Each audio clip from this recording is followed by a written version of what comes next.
Hi, welcome to part 3 of my 3-part series on how to bring home the best travel photos and videos.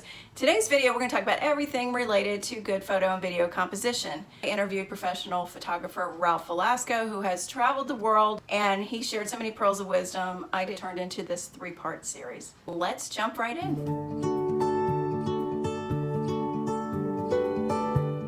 When I take pictures, I really don't want a lot of people in my pictures. Is there a benefit to just having like the landscape, or is it better to have people in it? I know where you're going. And so I don't like big crowds of especially tourists in my shot. I like one, maybe two people in my shots.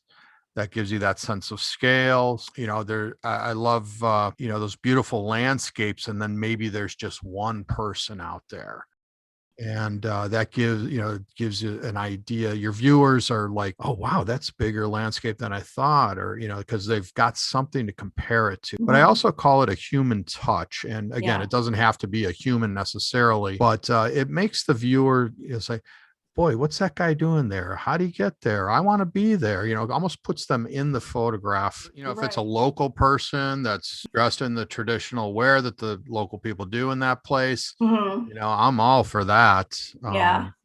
But if it's a tourist, wearing shorts with black socks and gym shoes, I'm probably Which not is interested which is unless that's what I want to show. that's everywhere you go. There's at Can be. least one. One of my number one tips is to be aware of what's going on behind your subject, whether it's you or someone else or whatever you're Mhm. shooting. Look deeper into the scene to see what's happening, and it's the easiest thing to do. You don't have to be a professional photographer. You don't need special gear. All you have to do is maybe zoom in or out, take a half Yeah. step to the left or right, move Mhm. up or down, seeing what's going on in the background, changing your perspective, because it's easier for you to do to move around your subject than for you to tell the subject, oh, there's something coming through your head, move to the left or right, because you're seeing what's happening as you move around and that Mhm. perspective changes. When you are taking pictures of groups of people, I always joke around, but I say, if you can't see my camera, I can't see you, because sometimes people are behind someone else, or if they Mhm. can't see the camera lens, the lens can't see them, and Yeah. so they're not going to be in the shot. So Mhm. having separation between people, maybe you can get people to move around a little bit if you have time to, kind of set them up a little bit. Depends what kind of shot you're taking. Being aware of shadows. And so the shadow of one person might be falling on half the head of the other person. Maybe you ask that person to move forward to, so that they're all in the, sunlight, or, oftentimes it's even better if they're all in shadow, Mhm. but half and half is almost never good. I like that really even light that someone in shadow will give you, because if you got someone that's in sunlight, you Mhm. usually think, well, we want something to light up the subject, but that will often be really contrasty. So you've got really bright hot spots, and you've got very dark shadows like under the eyes and nose and chin, and Mhm. that's again just about looking deeper into the scene, and Mhm. certainly behind and in front of the group or the Mhm. people, but also at them. And if there's something, maybe there's a tree branch, and that shadow's kind of moving across their face, ask them to move, do something to try to avoid that, because it's almost never good.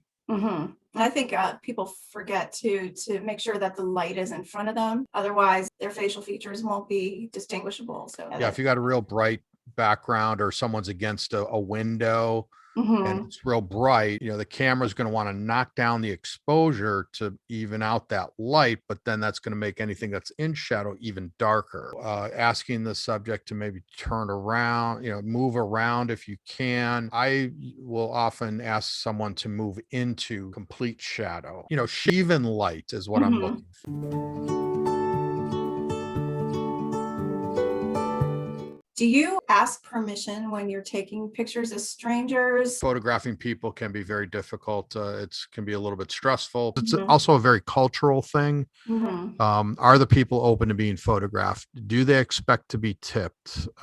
Is tipping appropriate? How much should you tip, if at all? Those kinds of things. As far as asking, I almost never do. I want to Mhm. try to get a candid shot. Now, it doesn't mean that I'm being disrespectful or I'm Right. trying to be disrespectful, because it's difficult to get a candid shot after you've asked someone, "Can I get your shot?" Because what are they going to Yeah. do? True. They're going to pose, they're going to smile, they're going to, give you this. So I'd like to Mhm. get people in natural situations. Now, that's not always possible. Mhm. It really depends on the situation. But again, it's a very cultural thing. Certainly, children is Yeah. always, so for some reason, it becomes a big deal, especially here in the US. And then I'll go to Cambodia and the parents are shoving their kids in front of my lens so that Oh, I will really? take a photograph of them. And I've gotten beautiful Oh, shots of wow. these very cute little kids.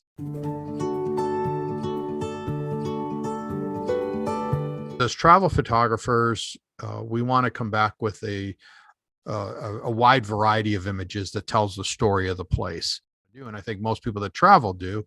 Mhm. They want to come back and show the people these amazing things that we saw, the foods that we ate, people we met.